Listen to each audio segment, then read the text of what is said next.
Speaker,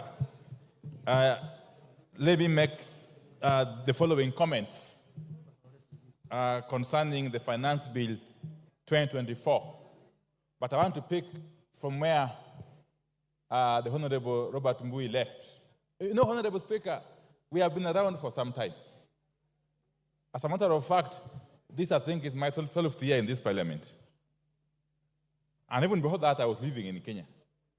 What is so unique with this government that for 2 years in a row, the matter of finance bill is causing hulabaloo, is causing commotion, is causing pandemonium until young children are coming out the streets?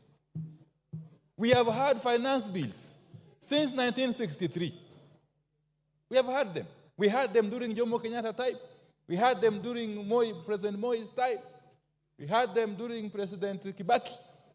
Recently, we had them during President Uhuru's time. But in this regime, 2 years in a row, the finance bill is causing serious problems to Kenyans.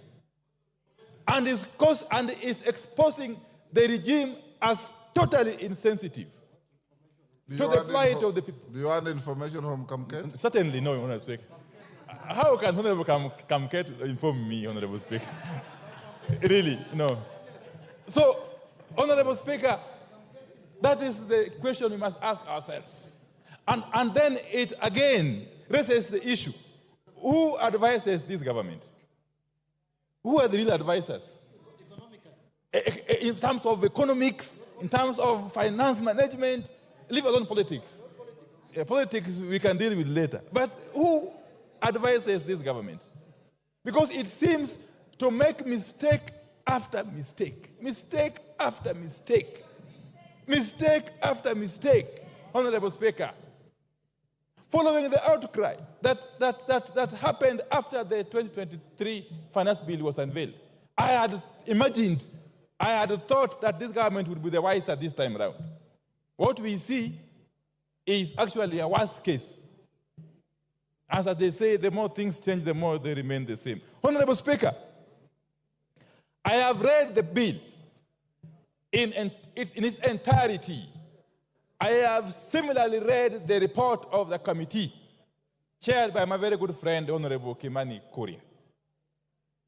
Honorable Speaker, if you look at the report of the committee and together with the amendments it is proposing to make on the bill, then you come to the conclusion that actually the character, the structure of the bill is actually changing fundamentally. Fundamentally. And this flies on the face of the provisions of Standing Order 48. Honorable Speaker, at some point perhaps I would be calling upon you to consider asking the chair to withdraw the bill and introduce a new one. Because the character is changing.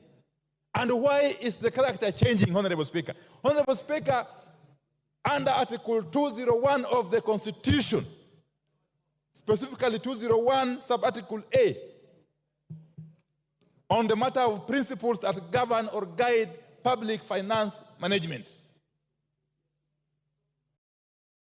Public finance management. I don't know what is itching, Honorable Soro. Honorable Speaker, one of the principles, some of the principles that should guide the management of public finance: openness, accountability, and including public participation in financial matters. If you can come out of the blues and tell us that now these things that we had introduced in the bill, these taxes that we had introduced in the bills, we are now removing them. It is basically going against the principles of public finance management. You are turning a public finance bill into a personal property that you can change at whims. Honorable Speaker. Yes, Chairman of... Honorable Speaker. Order, Minority Leader, Chairman. Honorable Speaker, again, on a point of order on misinformation. The Leader of Minority clearly read the PFM Act. and talked about then if changes are made, the allegations making then significantly that bill would have to be drafted. Then the question on public participation remains. Then does it mean that he is purporting that everything that the public says is just an exercise in futility and should not change? Otherwise, then why were we involving taxpayers' money and time to reason to the members of the public if we cannot propose changes on the bill? Minority Leader.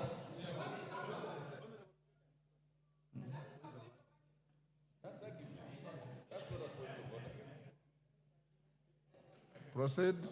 Give him the mic. You are giving the next. Give him his mic. Anyway, just come. Honorable Speaker, obviously, with all the tremendous possible respect, that was not a point of order. The Honorable Chair can actually advance that argument when he gets time to reply. Honorable Speaker, let me proceed this way.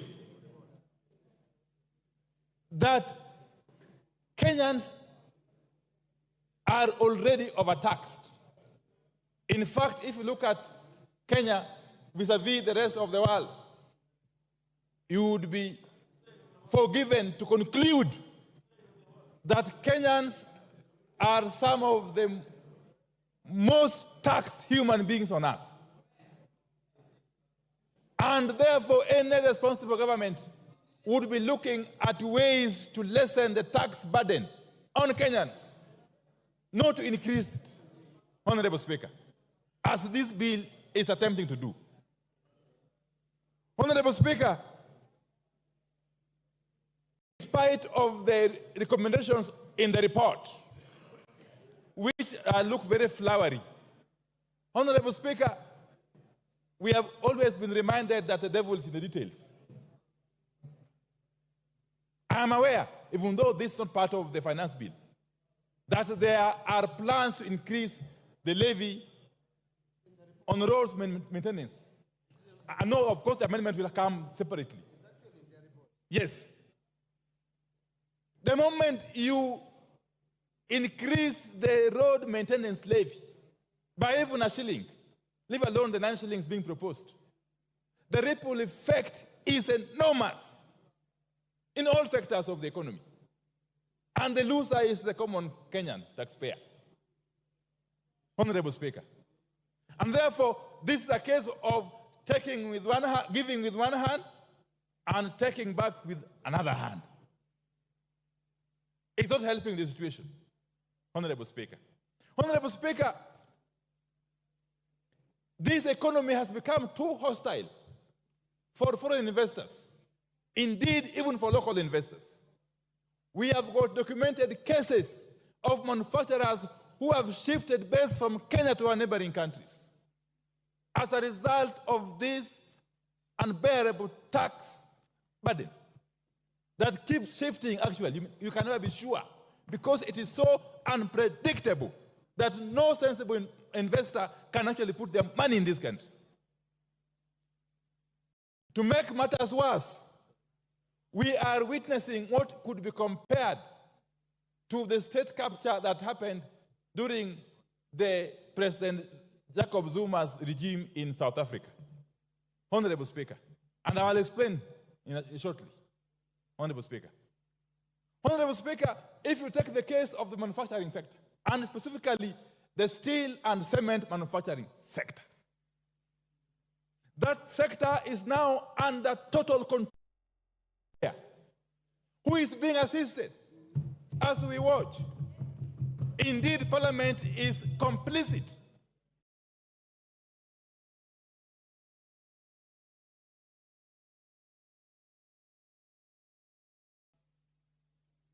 We have a case where this one particular manufacturer is the only person who has the capacity to manufacture billets which are used in the steel manufacture. And actually clinker, which is also used in the manufacture of cement. To make it worse, this same manufacturer, who has got the support of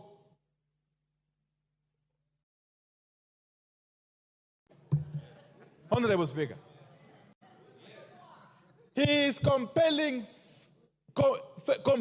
his competitors to buy from him raw materials. To make it worse, he is compelling them to buy at a minimum. That for you to buy from me, billet or clinker, you must buy quantities worth minimum of 100,000 US dollars. And you must pay me in US dollars. And he delivers when he wants. Do you expect him to compete favorably with the rest? I will name him. It is the owner of Devki Steel Company and the owner of Simba Cement. I think his name is Guru. That one. We must shame these people. We must name and shame these people. If you are to rescue our country from the clutches of state capture, Honorable Speaker, we must do so. We must do so. Now, I am happy. I am happy at the debate and the information that is coming out from my point of order is 91. 91. That my friend, the leader, I would like him to substantiate and give us. He said he must buy from me. He must do this and this. Where did he say? Where is that factual information? You can do better by giving us, a record of what he said, other than hearsay, Honorable Speaker. You can do better than just say things. Order, Honorable. Both of you are veering off the track. Let's avoid the temptation to besmirch people who cannot defend themselves on the floor. Go on, Minority Leader. Yes, please. Don't. Sorry. So I will leave that at that. But Honorable Baya, stop holding brief for these characters. It doesn't help. Let me tell you, from my experience in this parliament, they'll never really assist you in the constituency. Honorable Speaker, where we have now reached is a situation of helplessness. No wonder young boys and girls are coming out in their numbers on the streets and facing police truncheons and water cannon and tear gas, something which is unprecedented, Honorable Speaker. It reminds me of a play by the celebrated Professor Francis Mbuga, that is Betrayal in the City. Honorable Speaker, you are a literature person. If you read that play, I read it long you read ago. it, yes. There's a character by the name Jasper Windu. Okay? He was in a situation, he was actually lamenting that we have waited for independence. We were hopeful for good things. Independence came. And now we have got nothing else to look up to or forward to, Honorable Speaker.